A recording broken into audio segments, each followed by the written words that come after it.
Good afternoon, everyone. Good afternoon. Welcome to the FCC. My name is Florence de Changy. I'm a reporter with Le Monde and the current president of the club. Delighted to be the host today. Please make the most of the few minutes to finish your lunch while I make some announcement. If I can remind you to turn off your phone as well, because we're recording this. But feel free, of course, to tweet if you want. We have lots of events coming up, so many that I can't announce them all. March will be packed with a very wide range of topics. I'll just mention next Wednesday, Dennis Hearn, speaker about the myth of capitalism, monopolies and the death of competition in the US and China. Very interesting talk. And of course, the key events coming up for the club will be next Saturday, the 16th of March, charity fundraiser, and the following Saturday, the journalism conference, which is open to non-members, all journalists, and of course all members, including the non-correspondent and journalists. So today it's a great pleasure for me to host and welcome former club president Philip Bowring, who still helps and contributes on different committees, including the finance one. He also contributes very directly to the finance by being a regular patron, preferably on the left bank of the bar, and of course by writing books that we can create successful events around, like today. Last time I heard Philip speaking in this room, he was talking about a rather remarkable ancestor of his, Sir John Bowring, who was a fierce liberal, who became the British consul in Canton and in the middle of the 19th century, and then the governor of Hong Kong. So thanks, Philip, for your many precious contributions to the club. I'll briefly mention a few highlights of Philip Bowring years in Asia, for those of you who are not familiar. Philip first set foot in Hong Kong in 1973, that's 46 years ago. He's been a correspondent for the Financial Times, the editor of the Far Eastern Economic Review. He's then been a regular columnist for the International Herald Tribune, and lately he describes himself as freelance consultant, columnist, and writer of history. The knowledge of Philip Bowring about the region is remarkably vast and deep, and the topic he's addressing in his latest book that you can buy and get signed at the end of the lunch is calling on 2,000 years of history to help us understand a very hot topic in the news, the ownership of the South China Sea. As we all know, there are lots of claiming parties on different parts of the sea. So without further ado, please welcome the one and only Philip Bowring.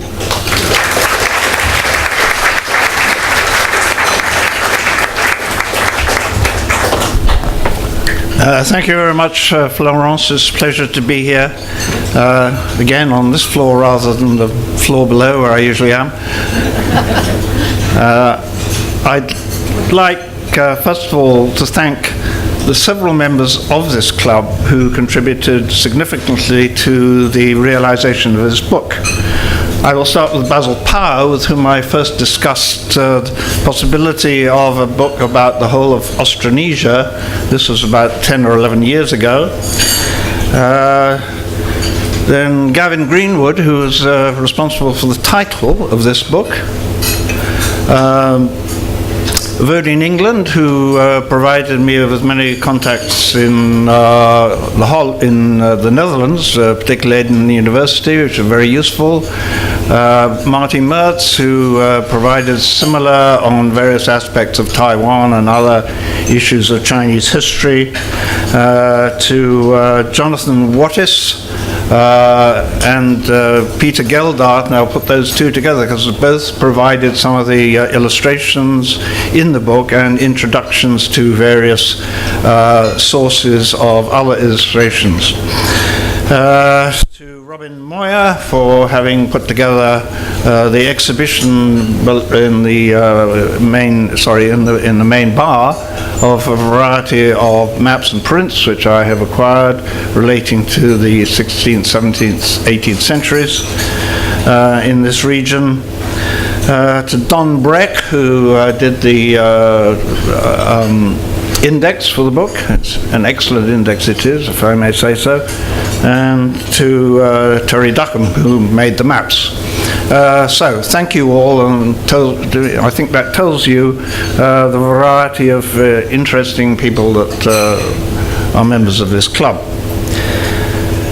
You may well ask, why have I written this book at all? Being a journalist, I've written entirely about current events for the last 40, 50 years, engaging in 2,000 plus years of history.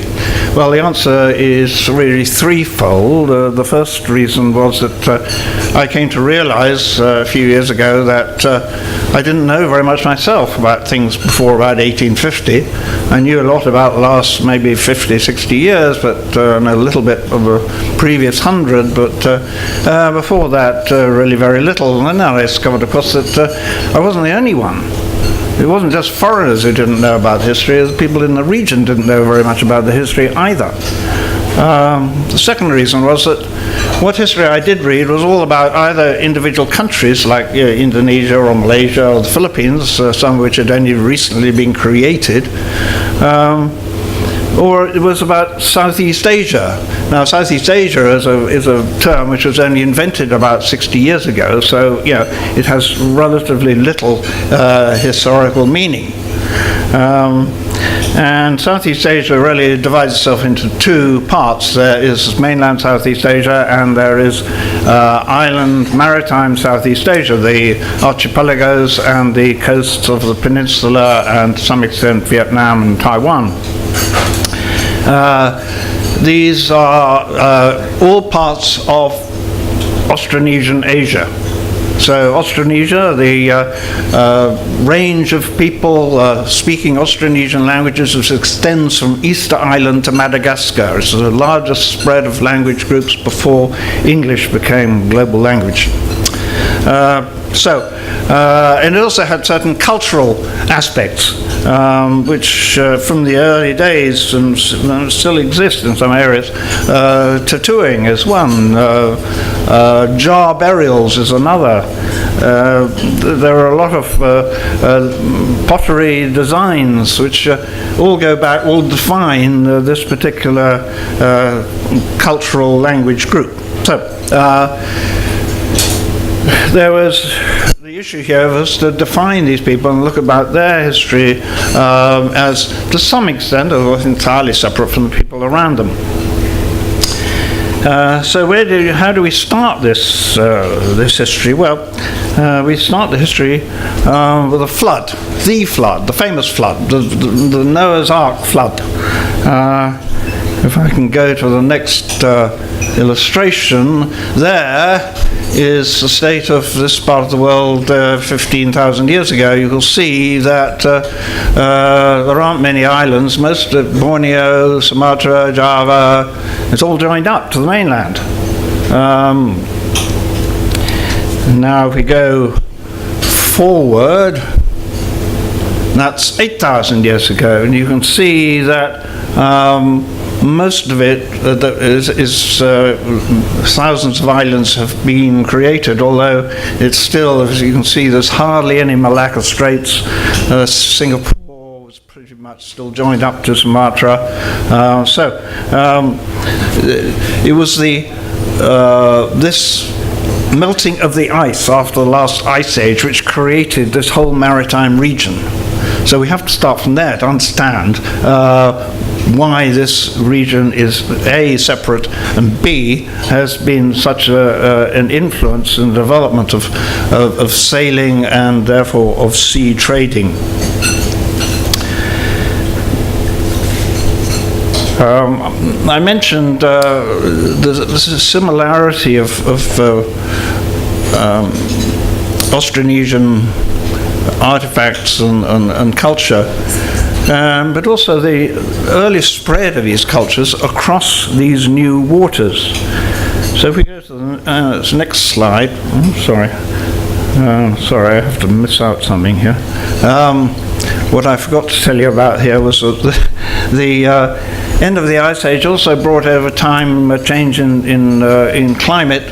There you see the new wind patterns, the famous monsoons, which we know well here, northeast and southwest monsoons, and of course there are similar, though not so strong, east-west monsoons at the level of the equator, which roughly link the islands which are now Indonesia. Jar burials. This is from Palawan in Philippines, about 3,000 years old. It features on the top, you see a man in a boat. So from the very earliest times, boats were absolutely very crucial part of life and of death in this region. And actually they remain so in certainly in some areas of Borneo, which have not been subject to subsequent civilizations or religions. If we go on now to the first links that this part of the world had with places to the west. Similar things could be said about China, but actually the links to the west are more interesting, simply because it's clear that spices and goods from, at least from India, and quite likely from Sumatra and the peninsula, Java, reached Babylon and ancient Egypt 3,000-4,000 years ago. But we don't know a great deal about that. What we do know, though, is that come the expansion of the Roman Empire into into Egypt, there's a huge development of trade between India and Rome. And there was already trade between India and what the Indians call Savanadipa, which was the region around Sumatra and the peninsula, which was known for gold as well as for various tropical products and woods and so on.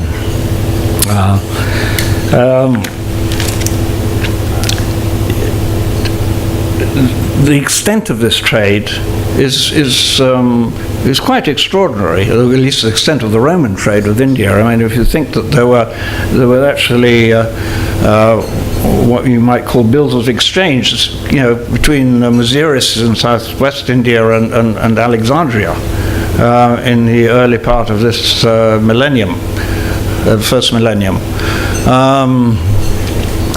The Romans had a settlement on the east coast of India, so that anybody who was on the east coast of India had a fairly rough idea of what was happening in the islands and coasts to the west, to the east of them. So here you have the beginnings of a very serious level of international exchange, and soon you will find that Indian traders are moving to the peninsula, Malay Peninsula, Kra Isthmus and so on, for trade which then connects them to China. The trade is the land bridge through the Kra Peninsula. You go by boat from, it might be from Bengal, it might be from what is now Tamil Nadu, to the Kra Isthmus, short trip overland, and then you take a boat again to most likely Funan. Funan was Khmer in the Mekong Delta, and it controlled the northern part of the Kra Peninsula and was the main intermediary at that time with trade with China. China was, of course, significant, always had been a significant market for forest products and so on and so forth. As far as the Romans were concerned, of course, some of the silk, we'll talk about the Silk Road. Actually, most of the silk which got to Rome, if it came from China, came via India by sea, not by land. And by any measure, over the last 2,000 years, movement of goods is far cheaper by sea, by a multiple of anything between 10 and 20 than it is by land. For anybody who's ever travelled across the deserts and mountains of Central Asia on a yak or a camel would be well aware of that disadvantage of the great so-called Silk Road. Insofar as there was trade between East and West in those days, by the early part of the first millennium, it was largely by sea. Which brings us to, as I say, the Indian influence. That is in Kedah, in Malaysia. It probably is a series of the remains of various Hindu temples, some of them dating back to the 2nd century of this era. It's just one of the early examples of Indian cultural expansion. This was not so much an invasion, this was an arrival of Indian ideas, of Indian script, of Indian religion, of Indian kinship systems. And it was those Indian kinship systems which helped create the first states in the maritime region. As I say, Funan was one of the early ones, major ones, and was, this appears a lot in Chinese as well as other records.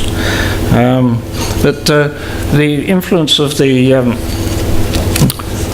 land bridge didn't stay terribly long,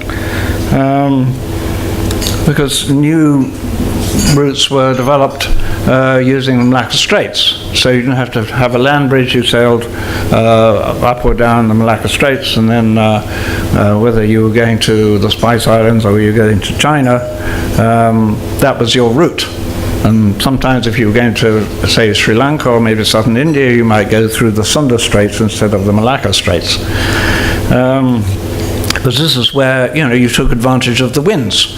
Northeast monsoon, southwest monsoon, and you have a time sitting around somewhere on the Malacca Straits, which gave rise to one of the least known but biggest and most influential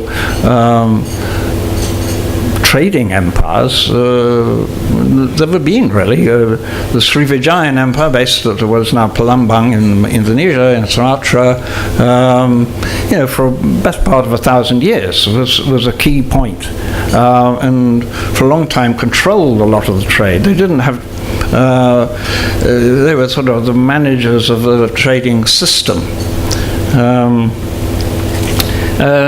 Palembang also became a very important Buddhist center, and you'll find from the records of Chinese monks visiting Palembang how important it was, and they then went on from Palembang to Sri Lanka, which they viewed then as the sort of the holy of holies of Buddhist scriptures. But first you had to go to Palembang and do your studies there before you were fit to go on to Sri Lanka, or to India for that matter. So from this emerged a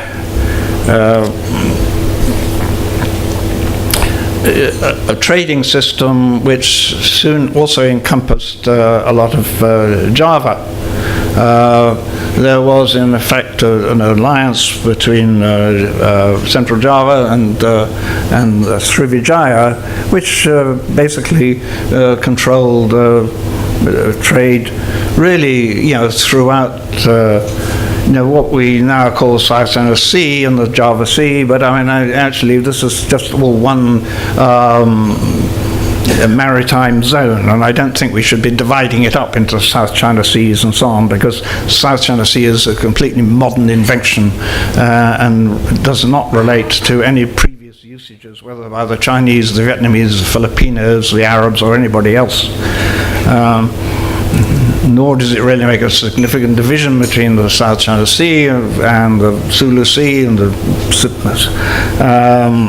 and so on and so forth. So, we're talking here really about a region which also includes the Banda Sea and various straits, and the straits were themselves very important, as indeed they are today. Just to see a little bit of images for the expansion of Hindu and Buddhist influence, the rise of these states, which were, in the case of Srivijaya, it was basically an original Malay state. In the case of Java, of course, it was Javanese. But there was a lot of interaction between the two, at least over a significant period of time. So that's Hindu temple at Jiang Plateau in central Java. That's Hindu temple at Ponagar. That's in Vietnam. I'll come on to the Cham part of Vietnam a bit later on. And that is a golden Tara figure from Agusan in Mindanao. So there you see the extent of this trading system and how it brought goods and trading and Indian culture to this region.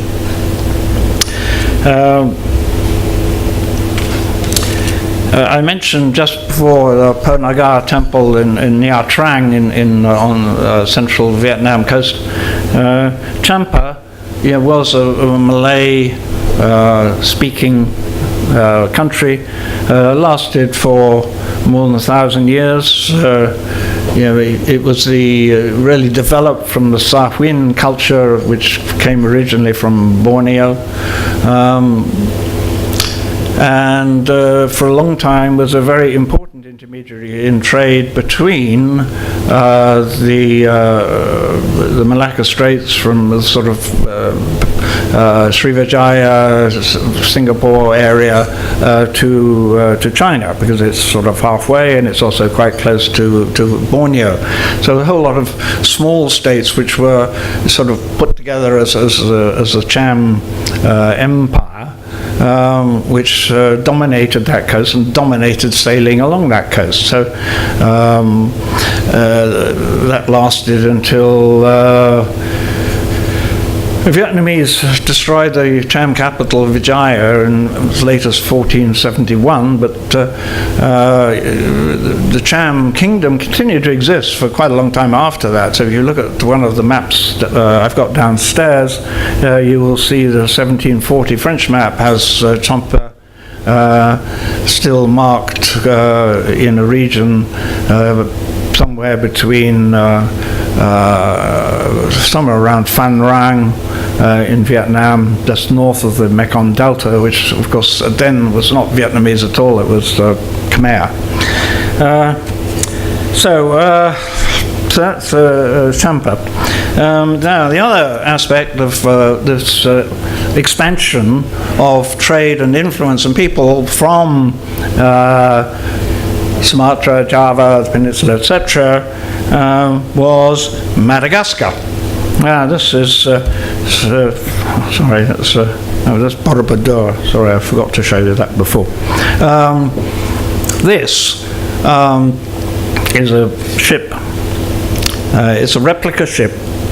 A replica of a ship which appears on several places on the carvings in Borobudur, and it was created to sail to Madagascar from Java in 2001. I can't remember the exact date. It successfully did that voyage in 41 days.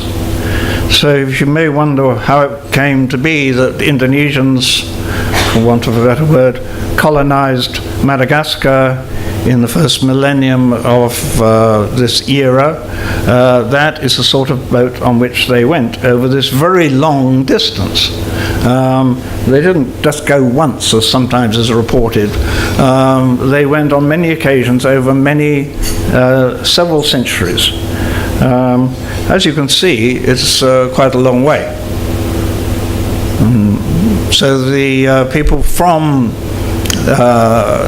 Southeast Asia became the first people to colonize this great island. But they didn't just colonize it. Actually, their ships. We'll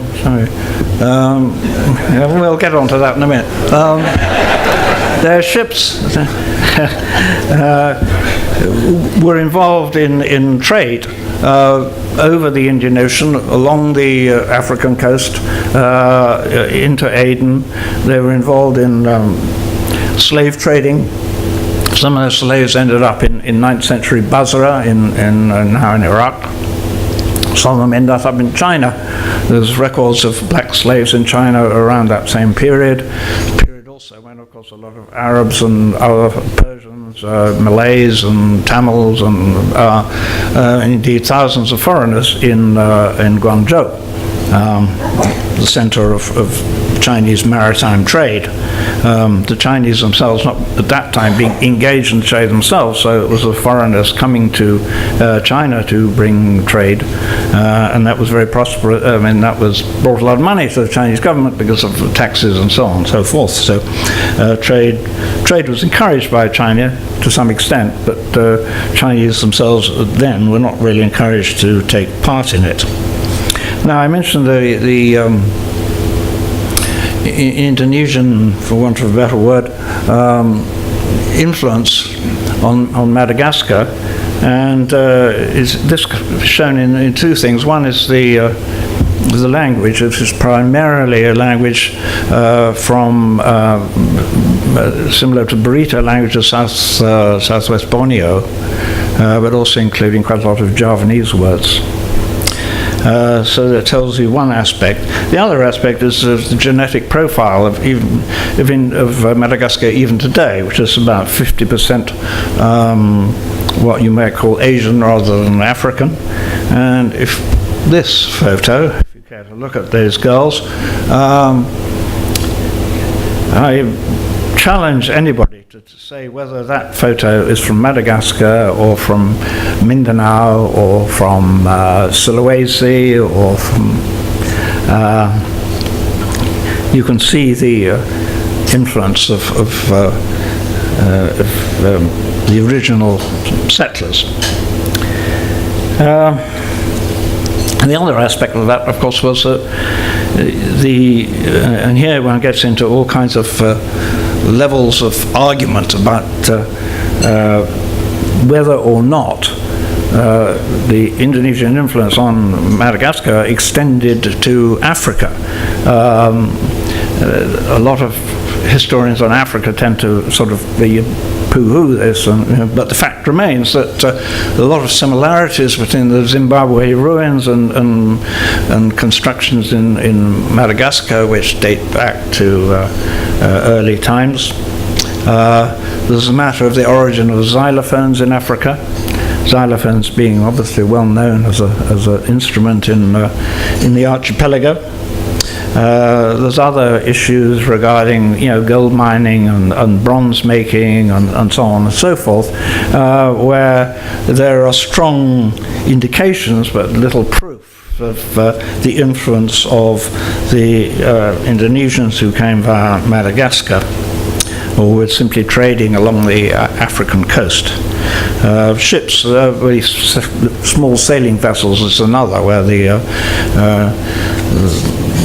vessels you see in that coast of Africa today, around Malindi and Zanzibar and so on, have similarities to ones from this part of the world, from which have been in existence for 2,000 years in terms of design of sail and so on.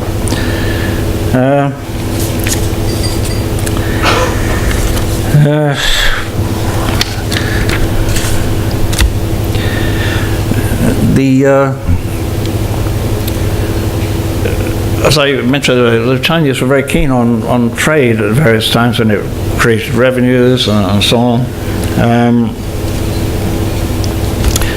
But it wasn't, I mean, the Tang dynasty, for example, there was a huge increase in trade. But again, this is why all the Arabs and others in Guangzhou. But it wasn't really until the latter Song dynasty the Chinese began to participate directly themselves, and for Chinese to go, sail overseas for trading purposes. And that was to some extent because the northern part of the Song dynasty had, of course, been invaded by barbarians from the north, so there was a need for the opening of sea communications. If I can fast forward a little bit, because there's an awful lot of history to go through here. We then move on to the first attempts by China as a state to involve itself directly in the affairs of the seas and the political entities to the south. And this was under the Yuan Mongol dynasty, which sent some missions to small places, trading states in India, to demand submission, i.e., people were forced to agree that they were subject to the emperor in. Well, he wasn't in Beijing then, but wherever he was.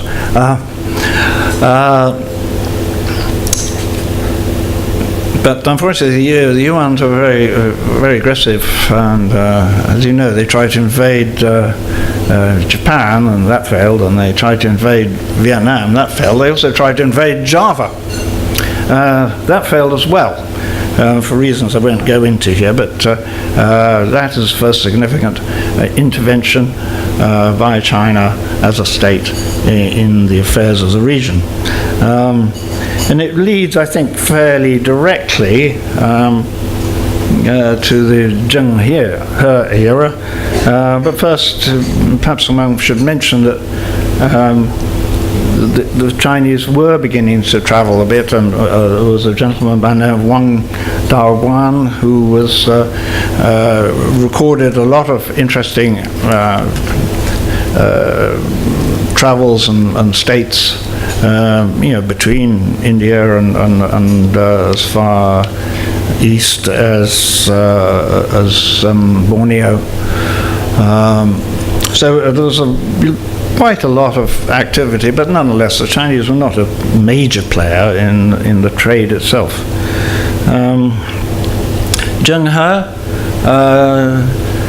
He, an awful lot has been written about Zheng He's voyages, far too much, in my opinion. There was, a series of them over 30 years. They, impressed upon a wide variety of states in the peninsula and Sumatra, Sri Lanka, India, demanding people send missions, people send tribute to the emperor. Now, this was very successful and looked good in the Ming annals and the official records of China. But it's questionable how much it really accomplished in terms of increasing China's long-range role in the southern seas. The voyages have ended after 30 years for simple reason that they cost far too much, and the finance department decided that enough was enough. They didn't really need to concern themselves. Their threats came from elsewhere, from the north, from the west. This was just a waste of time and money, and wasn't really leading to any great increase in trade.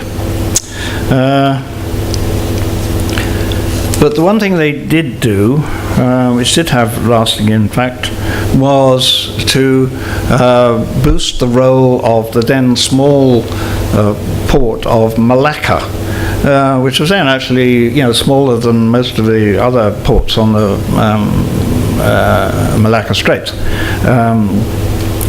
Pasai was then the biggest one of those. Why they supported Malacca, it's not very clear. Malacca was only just in the process of becoming Muslim. But anyway, they did, and that, together with the fact that,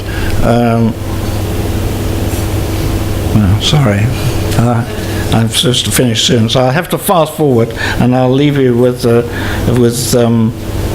creation of Malacca and its influence, which extended even after the Portuguese conquered it 100 years later, in the early 16th century, continued to have influence throughout the archipelago, and in fact helped Madagascar and the development of other Muslim trading entities, which themselves eventually took over the Majapahit Empire in Java.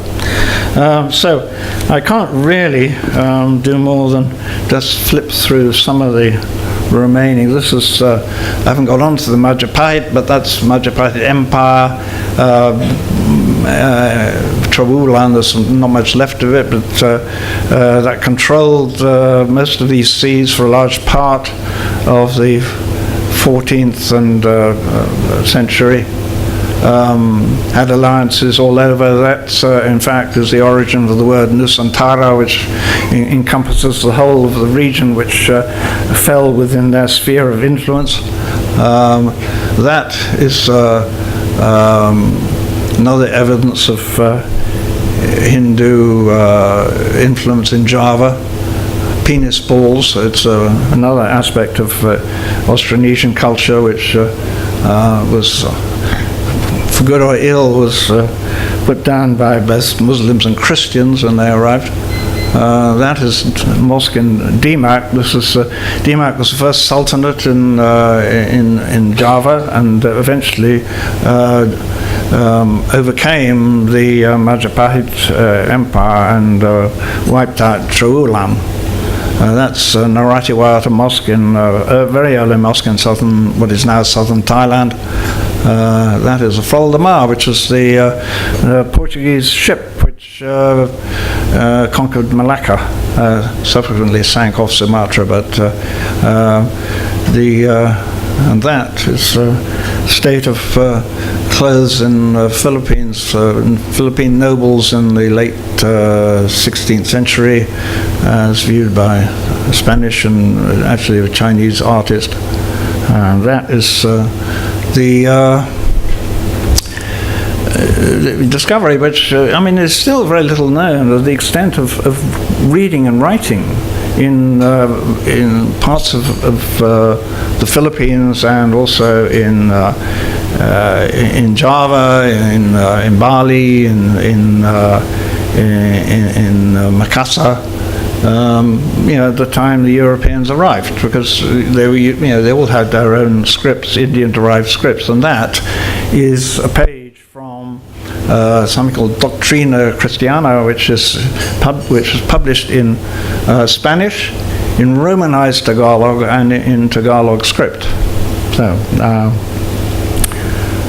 And that is Taiwanese, as viewed by the Dutch, who regarded them as the tallest, fittest people they'd ever seen. And those are the little ships of the Marianas, which Magellan thought were marvels of technology, and indeed I think that's still regarded as the case. And that is the burning of the houses of Chinese in Batavia in 1740. So the influence of the Chinese was increasing rapidly in the 18th century, but largely on account of being able to use Batavia and other places which were European occupied as their base. So that's a lot of. I'm sorry, I can't deal with the last 300 years of. I'm told I have to stop. But I mean, it really comes down to the fact that the traditional states of the region were undermined mainly by European political power and commercial power, and also to some extent by the rise of overseas Chinese power as a result of massive migration in the 19th century to the mines and plantations of the region. Now, if you're obviously going to ask me, am I going to answer the question which is titled of this talk? The problem with that, who owns the sea? I mean, the fact is that no one owned the sea until the UN Convention on Law of the Sea, 30 years ago, which did two things. I mean, it described a 12-mile territorial limit, a 200-mile exclusive economic zone, and created the concept of internal waters, i.e. archipelagic waters. This was something which Indonesia had declared on its own back in 1957, but was only accepted after long tortuous negotiations. So the answer is, no one owned the sea until very recently. Question of who owns the shores? Well, once they were probably 85% Malay. Malay, then I include much of the coast of Vietnam and, of course, of Taiwan. Taiwan had an indigenous majority probably until the 19th century. Today, Malay is about 60%, China and Vietnam about 20% each. So make of that what you will.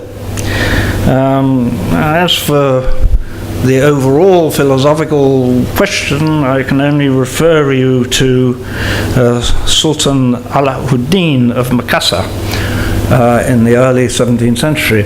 Makassar was then, it really took over from Malacca as the center of free trading ideas in that region.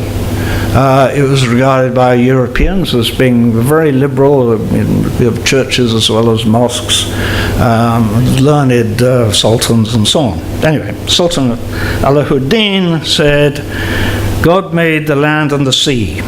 The land he divided among men, and the sea he gave in common. It has never been heard that anyone should be forbidden to sail the seas. Thank you.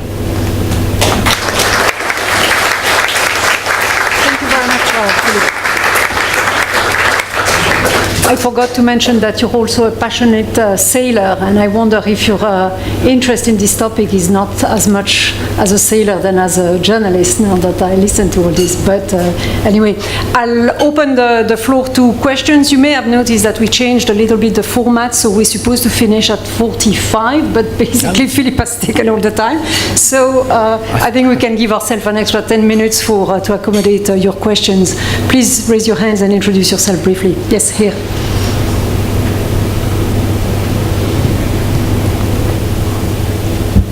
Thanks very much. My name's Stuart Heaver. I'm a local journalist. Philip, I just wanted to congratulate you on a great book, which I haven't quite finished, but it's very good going. But one obvious question that you've sort of alluded to, but rather tentatively, Beijing's taken intellectual ownership of the maritime Silk Road, taking physical ownership of islands in the South China Sea. You only get to the Chinese influence in chapter 10 of the book.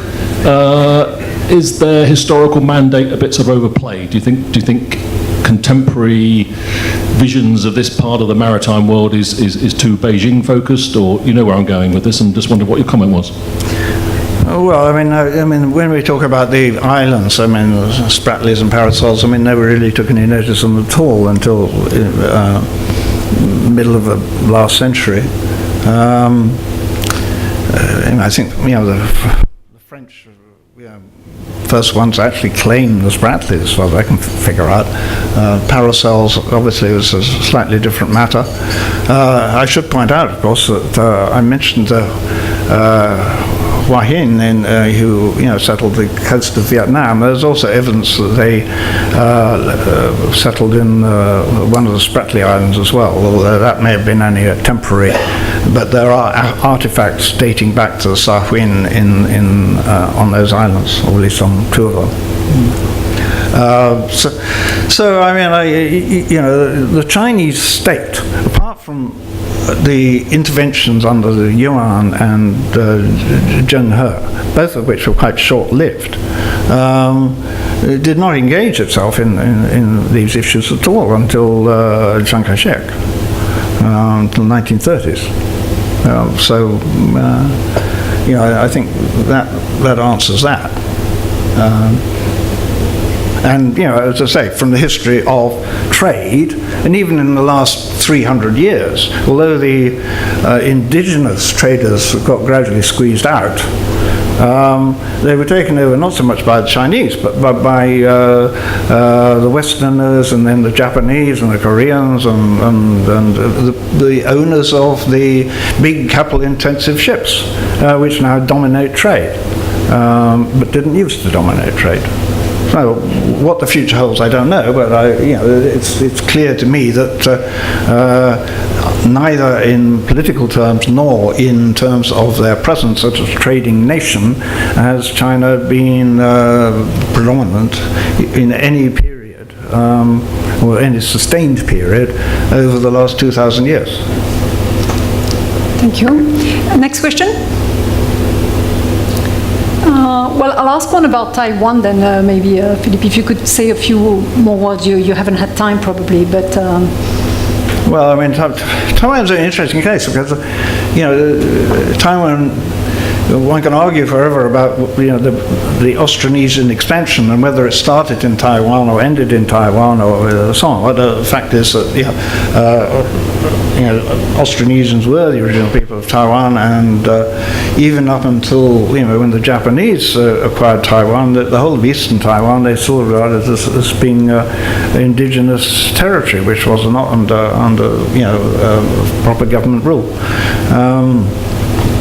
So I mean, what is sometimes by Taiwanese called the invasion, of course, started with the Dutch and then was followed up, and eventually, of course, the Qing took over in the 17th century, and there was gradual immigration from the mainland from then on. But originally, Taiwan was an Austronesian island.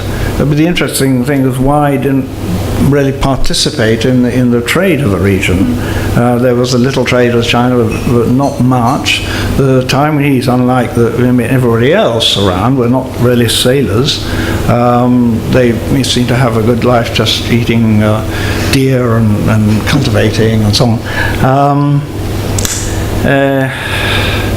But whereas, other people, Okinawa was a great trading center.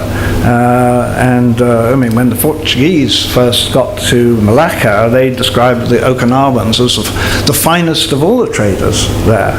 They weren't the most numerous, but they were described as the best dressed and just generally superior to the traders from almost everywhere else. I can't say much more about Taiwan because actually, there's very little written about early Taiwan except from early 17th century Dutch and Chinese sources. Before that, there was nothing. Thank you. Well, we could take one more question, but if not, we will finish on time and thank Philip very much for this wonderful, very deep presentation, and I encourage everyone to buy the book and get it signed. Thank you, Philip.